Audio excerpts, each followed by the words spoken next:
Chris Knobloch qui nous expliquait que, évidemment, c'est beaucoup plus stressant de devenir entraîneur-chef des Oilers que de le faire par intérim avec les Rangers, les quelques matchs où il a remplacé le staff là-bas qui était incommodé par la COVID, si ma mémoire est bonne.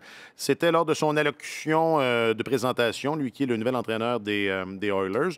Je pense pas qu'il y ait eu beaucoup d'étonnement quand on a appris que Jay Woodcroft était congédié. C'était peut-être pas Enfin, vous me direz si c'était la bonne chose à faire, mais on s'y attendait un peu. Là. Même vendredi dernier, j'ai failli vous demander qui de lui ou DJ Smith va passer à travers le week-end.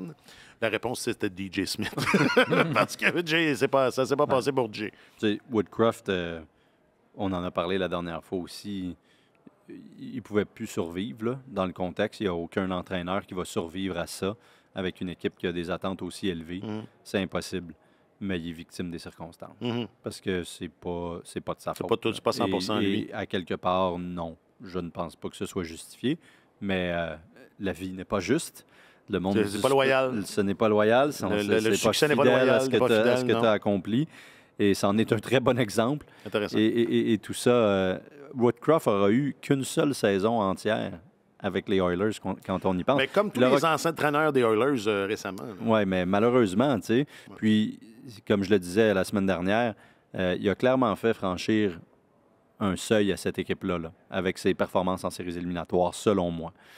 Et puis, si on n'aime pas la façon dont cette équipe est bâtie, ben c'est plus haut qu'il faut regarder. Plus haut, plus loin? Non. Un peu plus haut, un peu plus loin. Ouais. Martin, surpris? Ou enfin, j'allais vous relancer. Écoute, je trouve ça incroyablement... ça démontre à quel point il n'y a aucune sécurité d'emploi pour un entraîneur, peu importe le succès que tu connais. Là, cette équipe-là sortait d'années de misère, de longues années de misère quand Woodcroft est arrivé. Il y a une fiche gagnante, nettement gagnante, 79 victoires, 41 défaites. 3 rondes éliminatoires de franchis au cours des 2 dernières années, une présence en finale de conférence. Un mauvais début de saison était parti. Et j'ai hâte de voir, il y a des... Alors que tous les chiffres, excusez-moi, mais tous les chiffres disaient que les Oilers généraient autant d'attaques qu'avant à 5 contre 5 et étaient même un peu meilleurs pour, pas supprimer, mais en tout cas... Atténuer l'impact de l'autre. Ils étaient meilleurs défensivement aussi, donc bref, on comprend. C'est leur gardien. C'est les gardiens. Ouais. Les gardiens. Non, mais... Les gardiens. Il y en a juste 2 aussi. C'est ça. C'est pas brillant. Donc, si on regarde ça froidement, tu as des dirigeants dans cette équipe-là qui ont appuyé sur le bouton panique. Là, on dit qu'il y a une scission entre Jackson, le nouveau président des opérations hockey, et Ken Holland, que Ken Holland se serait fait tasser. Mais ça veut dire que si on regarde ça froidement, il y a quelqu'un qui a appuyé sur le bouton panique et dit on va changer. Nos gardiens ne font pas le travail, tout démontre ça, mais on va changer l'entraîneur. Et j'ai hâte de voir. Il y a des études scientifiques qui ont été faites dans les sports majeurs en général, mais dans le monde du hockey en particulier, qui démontrent que quand une équipe n'est pas fonctionnelle, que tu changes d'entraîneur, il y a un soubresaut qui survient au début. Puis après ça, l'équipe revient à la normale. Le châssis naturel, il revient au galop. Et si, avec le même personnel de joueurs, si Stuart Skinner n'est pas plus performant devant le filet, bien, ça va rester. Ils ont gagné. Ils ont remporté leur premier match hier contre les Islanders. Ça, c'est le soubresaut. Bravo. Écoute, ça va peut-être durer 1 semaine, 2 semaines, mais j'ai hâte de voir si, équipés comme ils sont équipés là, tout était une anomalie. Si ça revient à la normale, on va dire, le changement d'entraîneur a fait ça, mais... Non, mais le naturel des Oilers, c'est pas ça. C'est pas les 15 matchs. C'est pas 2-8-1, là. Donc, ça se peut qu'ils reviennent au naturel, mais que ce soit pas du tout ce qu'on a vu en début de saison. C'est ça. Et si les gardiens continuent à ne pas performer comme ils l'ont fait, mais le naturel ne reviendra pas. Ce ne sera pas la faute du reste de l'équipe.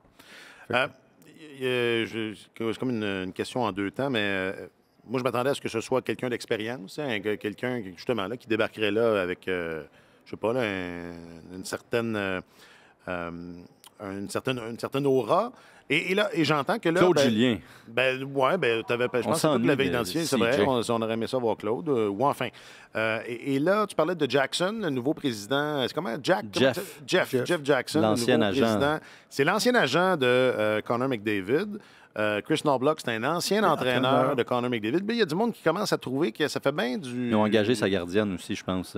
C'est ça qui s'occupe son ancienne maintenant. gardienne. Tu es en train de parler de népotisme. Ben voilà, je suis en train de me demander, ces gens-là, on Ça a tous, on a tous un chalet. On n'a jamais vu ça nulle part. Non, mais il n'y a pas de joueurs dans le népotisme à Montréal. C'est peut-être là la nuance. Oui, Mike Matheson, c'était un joueur du népotisme. C'est vrai, c'est un joueur du il jouait pour le népotisme.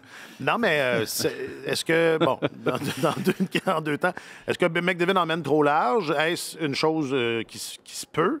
Puis, c'est ça, est-ce que vous vous attendiez peut-être, quoique Knobloch, on ne le connaît pas, là, il va peut-être être bon, là, mais reste que tu changes un peu un entraîneur recru pour un entraîneur recru. Woodcroft avait pas tant de pas un CV, là. C'était pas Claude Julien. Là. Bref, c'est un peu du pareil au même. Là. Voilà. Est-ce que, non, mais c'est une question pertinente, mais dans laquelle on n'a pas la réponse, malheureusement. Il faut appeler Patrick Henry. Est-ce que c'est Connor McDavid qui emmène trop large ou est-ce qu'on veut se plier à Connor? On veut tellement c'est ça. L'envelopper dans du papier bulle, qu'il soit heureux, qu'il veuille passer le reste de sa vie. Pas. Connor. Alors, c'est ça. Des fois... Ouais, ça serait ça. Parce que ça, c'est pas une bonne... Ça pourrait être ça.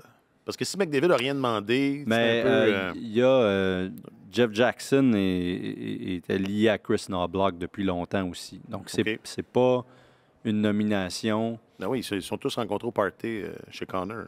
Au chalet. Au chalet. Ouais. C'est pas une nomination qui sort de nulle part. Okay. C'est un entraîneur qu'il avait dans sa mire depuis longtemps. Ils ont une relation depuis longtemps. Il y a une proximité entre les deux hommes. Un chum, c'est un chum. Un chum, c'est un chum. Et puis, peut-être qu'il juge aussi que c'est un des meilleurs... J'imagine qu'il juge que c'est un des meilleurs entraîneurs disponibles. C'est peut-être pas pour rien qu'il l'aimait et qu'il s'en est rapproché non plus parce qu'il doit le trouver compétent. Alors, on peut penser que ça vient de là. Il faut espérer que ça vienne de là. Ce qui est bizarre, c'est que lui a dit non, on n'a pas consulté McDavid. Puis Harlan a dit j'en ai parlé à mes leaders. Alors, est-ce que McDavid n'est pas un leader dans cette formation? En tout cas, je ferais un scandale avec ça. Si Ken Harlan en est à sa dernière année de contrat. C'est ça, ça achève, ça. Hein? Et tout indique que ça achève, effectivement.